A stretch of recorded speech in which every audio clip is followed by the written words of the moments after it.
Good morning, everyone.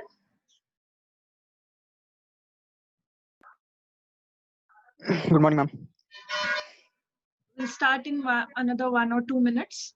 Wait till everybody has joined. Yes, ma'am.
Okay, should we start?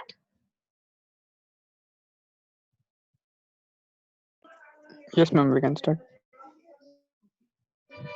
Today we are going to have a look at the last part of this particular chapter. We will be learning about World Wide Web in short, and we will also be learning about HTTP. Okay. Last few classes we have been learning about the application layer. Now you must remember that in the TCP/IP reference model or in the OSI reference model, the uppermost layer, the topmost layer that is there is called as the application layer. And it is responsible for supporting many applications which work on the network or which work on the internet.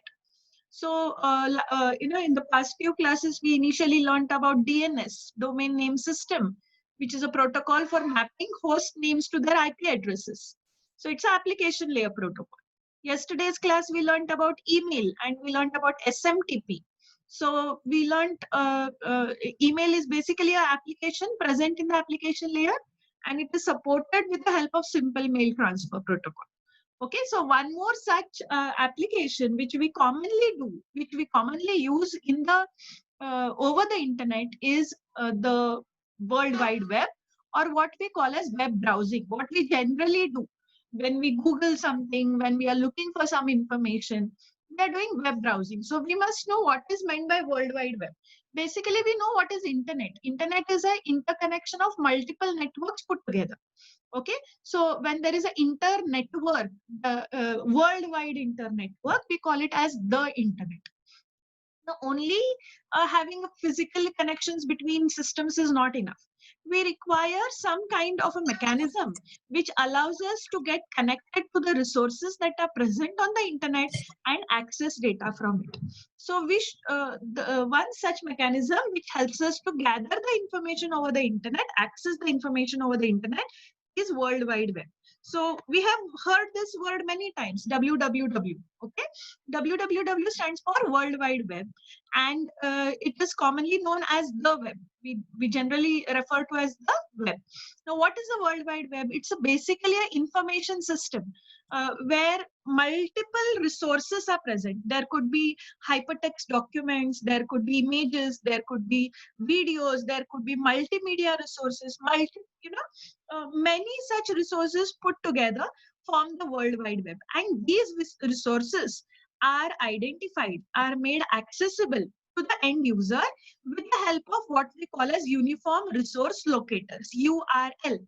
URL stands for Uniform Resource Locator. For example, say HTTP, it's there on the screen, HTTP :/www.example.com, or maybe www.gccbgm.org, or maybe www.google.com. Basically, what are these? These are called as URLs, which help you to access the information which is present on the internet, which is present on the World Wide Web. So basically, World Wide Web is an information system. It's not a single thing. It is a consolidation of multiple resources, many documents, many images, many videos, or maybe a combination of these put together. These documents are interlinked. These documents are interlinked with what we call as hypertext, and they are accessible over the internet. So you must know what is meant by hypertext. Any document which contains hyperlinks, a text document which contains hyperlinks. Now, what are hyperlinks? Suppose you open a particular website, you open, say, google.com, or you open your college website. There could be certain parts in your web page wherein when you take your cursor to that particular part which has got an underline, which has got a hyperlink, if I click on it, I mean, the moment I take my cursor on it, it turns into an index finger, indicating that if I click on it, it will link me to some other document. So such documents which contain hyperlinks are called as hypertext documents. And such documents and other resources we can access over the internet with the help of URLs. So everybody must know what is World Wide Web. You must be able to define what is World Wide Web. What is World Wide Web? It is an information system. So it's not a single thing. It is a combination of many, many things where basically you are accessing documents and many web resources which are identified by what we call as Uniform Resource Locators, and they are interlinked with hypertext or contain hyperlinks. Such documents which we access over the internet using URL make up what we call as the World Wide Web. Okay, so what we'll do now is we will try to understand the architectural overview. It's not in detail, it's just an overview of the World Wide Web. So basically you must be able to understand what is or how is a web page called, where is a web page located, or how can a web page be accessed. Basically, when you're doing web browsing, you're doing all this. When you browse for a particular web page, when you in the address bar, when you say www.yahoo.com, you're looking for that web page where you can access the home page of Yahoo, or you can access the home page of Google. So basically, when we are looking at architectural overview of the World Wide Web, we are trying to answer these three questions. So generally, how it happens. You may be sitting on any one computer, maybe a desktop or maybe a laptop at your house. And in the address bar, you type, say, www.yahoo.com. The moment you open your browser and type yahoo.com, the browser will determine the URL. Then now see, I am looking for yahoo.com. I have given the host name. I want its IP address. So automatically what will come into picture? You don't do anything. Automatically for yahoo.com, we want its IP address. So what happens in the second step? If you all can see the second step now, browser asks DNS for the IP address. So DNS will automatically come into picture. It hosts the name of that website, that is yahoo.com, to the IP address. Then DNS will reply with the IP address. So the second step is we send a request for IP address. Third step is we get the IP address. The moment the IP address is obtained, the browser, maybe Google Chrome or Firefox or Internet Explorer, any other browser, will make a TCP connection. Now, after the TCP connection is complete, the fifth step will start, wherein actual browsing will start. So what happens now from the sender and between the sender and the receiver, a HTTP request is sent. HTTP is Hypertext Transfer Protocol. I'm trying to access a web page. So web pages are accessed using HTTP. HTTP request is sent to the server, that is to the Yahoo server, of which IP address we have already got. The server sends the web page back as a response. The browser fetches other URLs as necessary, and it displays all those things on the screen. Now, once the accessing and browsing is over, at that time the TCP connection is released. So in general, when you are accessing the web browser or when you're browsing something, you don't know that so many steps are happening. You are simply typing that www.google.com or maybe yahoo.com, and immediately you get to see the web page on the screen. So within a few seconds, within a few milliseconds, that web page is displayed. Now, how is it actually happening? With the help of all these 8-9 steps that are shown on the screen. Okay, we'll have a look at this with the help of one more example. If you all can see this diagram now, Rishikesh. Yes, ma'am, it's visible. Yeah, you are able to see this diagram? Yes, ma'am. Okay, so in this diagram, you all can see it's showing you a web page in the World Wide Web. Maybe we are accessing the web page of University of Washington. If you all can see now, in this particular web page, there are many hyperlinks. Can you see a hyperlink here? I will try to show you now. Can you see there's a hyperlink here? Any web page that you open, you will get to see such links. When you take your cursor, when you take your pointer there, it becomes an index finger, and the moment you click on it, it will take you to some other page. For example, suppose there's a hyperlink there's a YouTube video which is showing the campus of University of Washington. Then if you click on it, immediately the web browser will send a request to youtube.com, and from YouTube, that particular video is displayed back on the screen.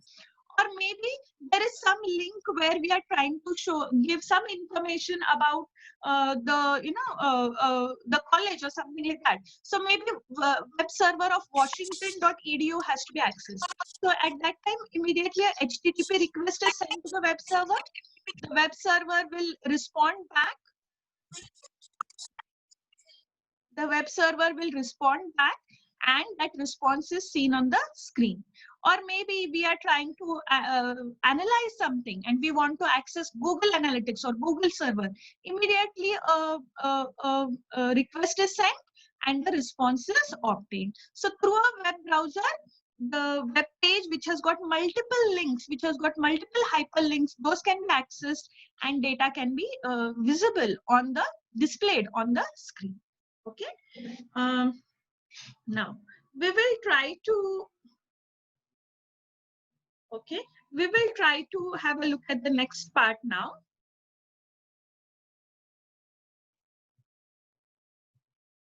Okay, now generally web pages that are there which you access on the internet, there are two types. One is called as static web pages and the other one is called as dynamic web pages. You must be having little idea about this. Now, what are static web pages? When you try to access a website, there could be certain web pages which are static. Static means what? There's only display of information. There's no interaction as such. For example, if you access the home page of Gokte College, it will show you one web page on which Gokte College image is there. Then maybe different courses which are run in Gokte College, and maybe some other stuff. So basically it is only displaying information. There is no interactivity between the end user and the web page. Such web pages are called as static web pages, like the one which is shown on the screen. Simple information is displayed. There could be hyperlinks, like for example, here we have a hyperlink. So if at all we click on that particular hyperlink, we are able to access some other web page. Such formatted information where no interactivity is there, only some information is displayed for the user. Such web pages are called as static web pages. But there are other type of web pages available, which nowadays most of us use, which are called as dynamic web pages. Now, dynamic web pages means there is interactivity between the web page and the end user. The end user is able to access the web page, maybe access the database, fetch some data from the database, then it is displayed on the screen. So there is going to be a lot of activity. In static web pages, there's no activity, only displaying of data is there, only display. Whereas in dynamic web pages, for example, suppose we have a dynamic web page for Dr. College students. That is, we want to get the information about which all students are there in BCA 4th Sem. So I may have a link. And then when I click on that link, maybe I have a small combo box there. I choose BCA 4th Sem. Immediately from the database, the data is accessed and it is displayed on the screen. So there is interactivity, and such interactivity through programs, web programs are there which are written to access the databases, access the different resources and display them on the screen. So such web pages are called as dynamic web pages. Okay.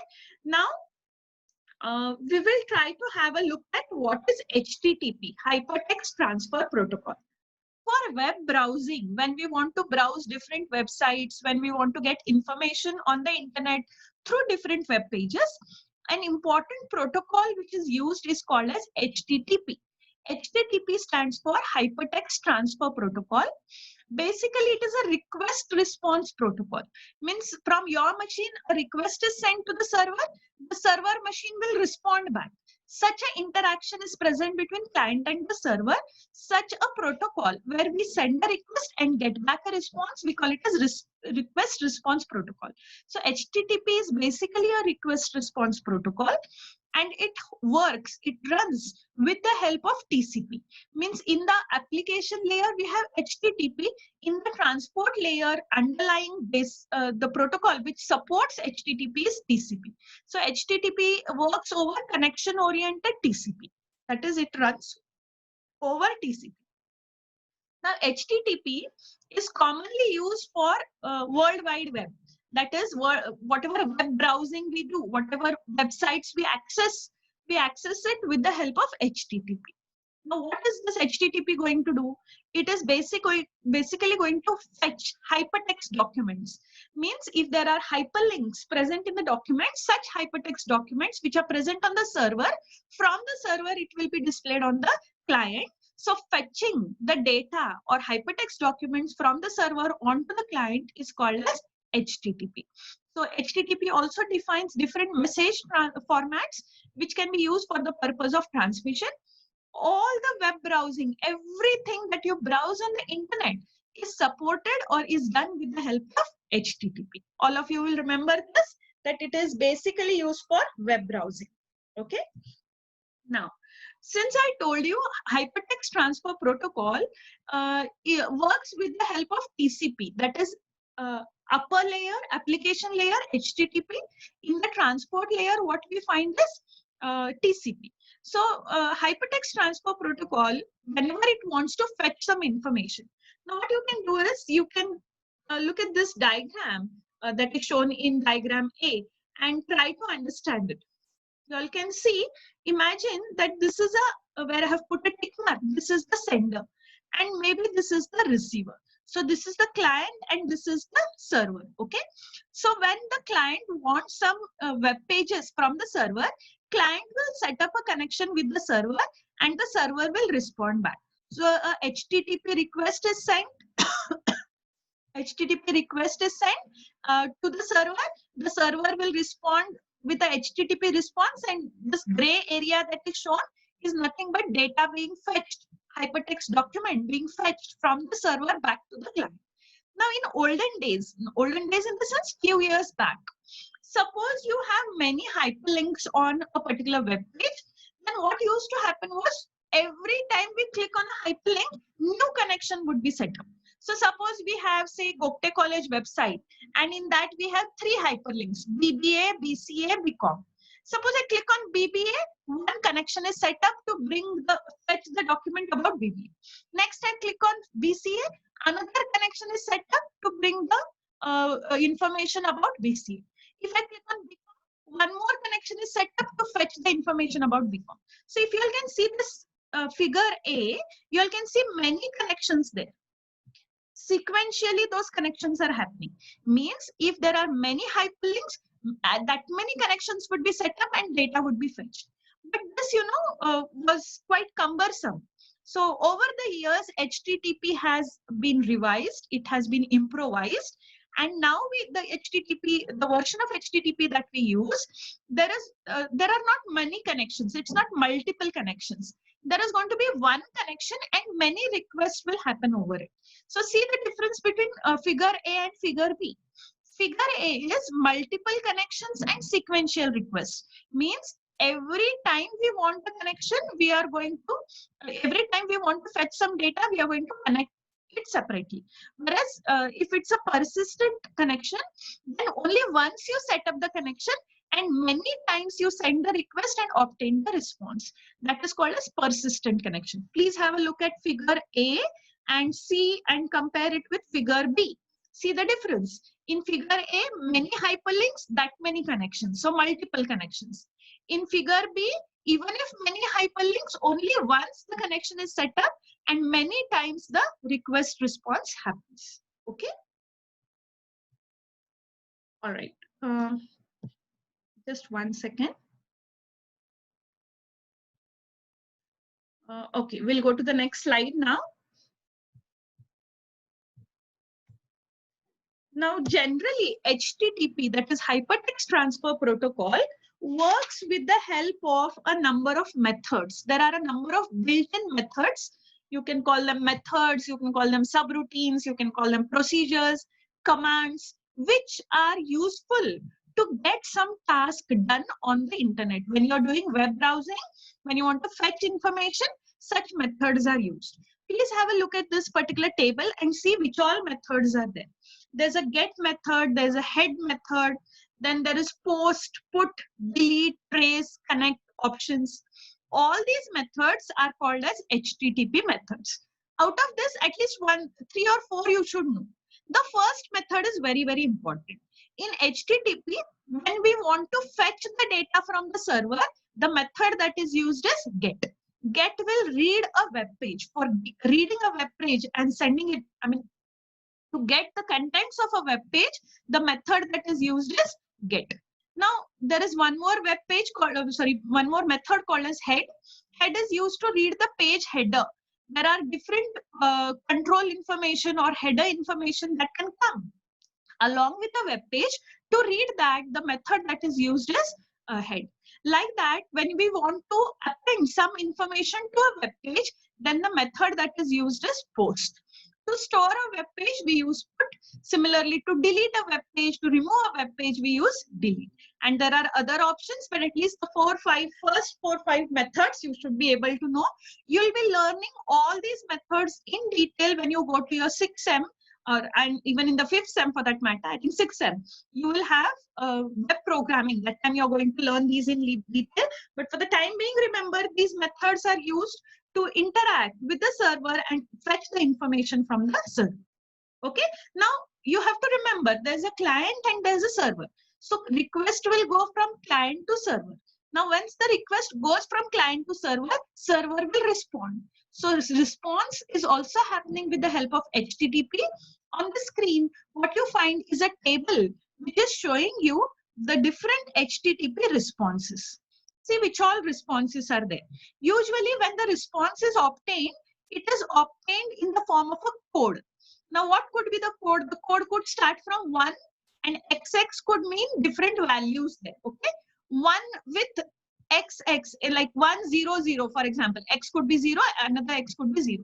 So 100 means server agrees to handle the client information. Like that 101, 102, 103, like that many codes are. So basically all codes that start with 1, their meaning is they are giving you some information. Any code that starts with 2, meaning is the request has been successful, and or maybe the data is going to be fetched. Any request which starts with 3, meaning is redirection. Any request that starts with 4, any response that comes with 4, it indicates client error. And any response that comes with 5 indicates server error. So generally when you're web browsing, when you are browsing some web pages, you people must have found these codes on your screen. For example, very commonly what you find is this particular code, that is 404. Have you come across this 404? Sometimes you're looking for a particular web page and it is not found. And when it is not found, you get this particular error, page not found error. Have you come across this? You people are Yes, understanding ma'am. what I'm telling you? Yes, ma'am. Yeah. So once we send a request, suppose we are looking for a particular web page and that web page is not existing, then the server will respond back, or rather there's an error at the client side itself that we are looking for a non-existing web page. Then the error that we will get is 404. So responses, just like we send requests, there are going to be responses, and those responses come in different codes. Codes that start with 1 stand for information, 2 stand for success, 3 stands for redirection, 4 stands for client error, and 5 stands for server error. You can have a look at these examples and try to understand them. They're really very easy to understand.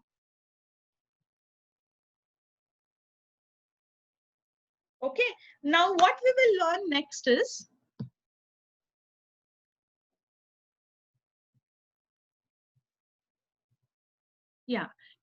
in case of HTTP, generally hypertext transfer protocol, generally when we are looking for web pages, very commonly the browser will access the cache. Cache is the temporary memory. It's just like RAM. Cache memory is similar to the RAM, but it is much more faster. So one part of your machine where the cache is present, what this cache will store? The cache generally stores commonly or frequently used web pages. So whenever you say google.com, immediately on your screen you get to see that particular web page within a fraction of a second.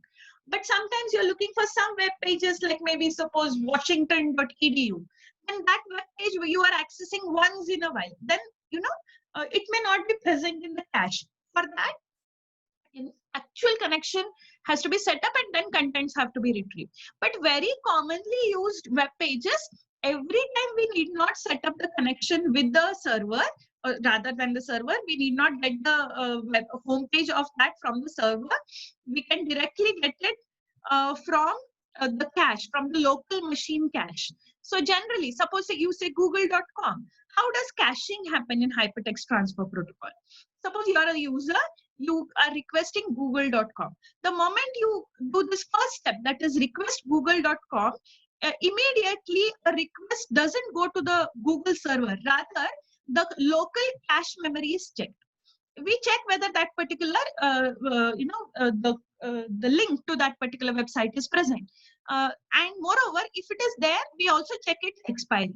Expiry because whenever you are storing the URLs and their links in the cache, they have some validity. Validity period is there for it.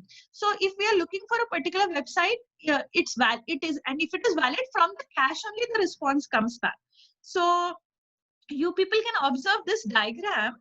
There's a request. We check the moment we send a request for google.com, HTTP will look for the cache, and if it is already present and not expired, then what we get back is a response immediately on the screen. But suppose I'm looking for a website whose expiry has happened, means maybe it's there in the cache, but that link is not valid anymore. Then what happens is a conditional get, that is the third step is happening. A conditional get request is sent to the web server. Now what is a conditional get? Conditional get is used to check whether that particular link that we have for a website, is it valid? If it is already cached in the cache memory, then should it be displayed? So interaction happens with the web server to check whether after the last time it was brought into the cache, any modifications to that website has happened. So if modifications have not happened, immediately the response is sent back and that is displayed on the screen. That particular website is displayed on the screen. But suppose some modifications have happened, then the updated website or the updated web page is brought into the cache and then displayed on the screen. So caching plays a very important role in HTTP. Each and every time we make a request, we need not go to the actual server. The links to those web pages are present in our cache, and immediately from the cache, they can be fetched and displayed on the screen to avoid the amount of memory, the amount of time required to access those web pages. So delay can be reduced if we access the cache. Okay. So that is all I wanted to take up today. We will just quickly revise what all I have taught you. Okay.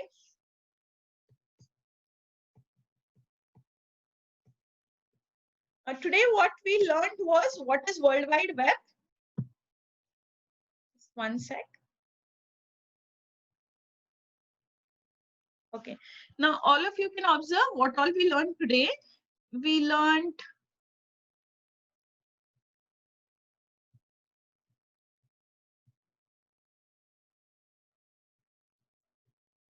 what is World Wide Web. Then we learned how is a web page called and how is it located, the different steps. Initially URL we type, then its IP address we fetch with the help of DNS, then a connection is set up, then a HTTP request is sent and the response is obtained. Okay, and other URLs also, they are accessed as and how necessary. Once all the data is accessed, then it's displayed on the screen, and if no longer the TCP is required, connection is required, it is released. So I've told you how generally what is a hyperlink and how does it work. A hyperlink will link you to some other hypertext document or to some other website. So with your browser, you are able to access multiple servers, multiple web pages on your machine. Now there are two types of web pages. One is static web page where information is just displayed on the screen, no interaction is happening. Second is dynamic web pages where interaction between user and the database is happening.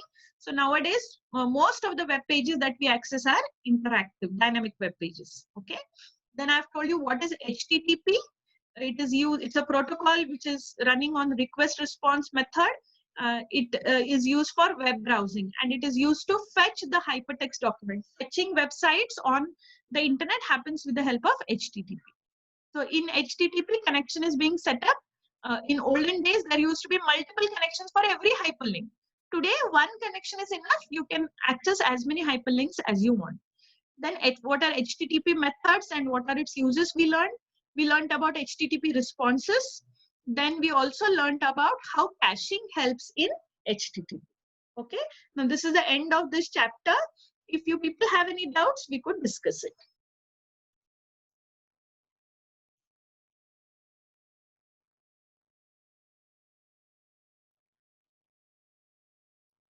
Yeah, if anybody has any doubt. Today, the number of people who have joined are less. What is the reason, Rishikesh? Ma'am, I don't know. Don't know. Should we take it as from 10 to 11 and around 30 people.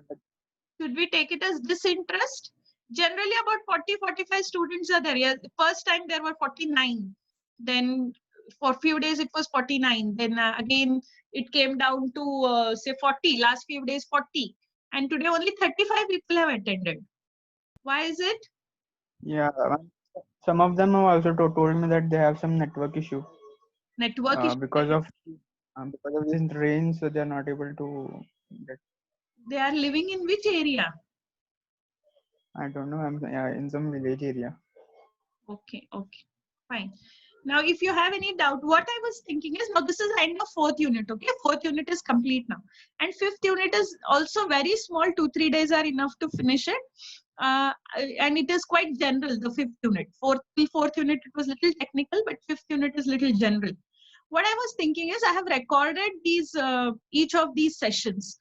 So if at all you can ask your friends, if at all they feel they have missed any class, then I can share it, provided I have enough bandwidth to upload that video. Okay, if that is the case, I'll try to share it. But you just ask them if they want it. If they don't want, then no problem. Okay, ma'am. All right. Hello. Should we end the session now? Yes, ma'am, we can. Yeah. Thank you. All of you stay safe. Take care of yourselves. Okay. Ma'am, Yes. when are you giving the notes? I have already shared the notes of 3rd and 4th unit now. Yes, yes. Yeah. Only 5th unit you don't have. Just check, Rishikesh, and let me know. Till here, I think the notes are there. You just check and let me know. Yes, ma'am, I'll check once again. Yeah, once again you check. And 5th unit, Okay. actually the notes are written down. So I'll try to take snaps, convert it to PDF and send, because it is impossible for me to type them. Okay, is that okay? Otherwise, if any one of you are ready to type, then I can send it to you. You type and make it ready. That also will do. Ma'am, Rohan is asking some doubt on chat. On the chat? On chat. Okay, wait. Let me just check.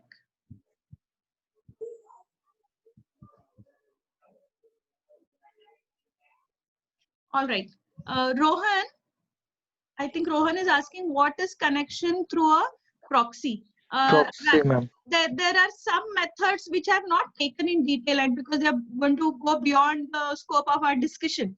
But generally, through a proxy server, if a connection is being set up, at that time the method that will be used is connection through a proxy. I think it's there here. Just one second. Yeah. If we are trying to connect to a proxy server, then this particular method is going to be used.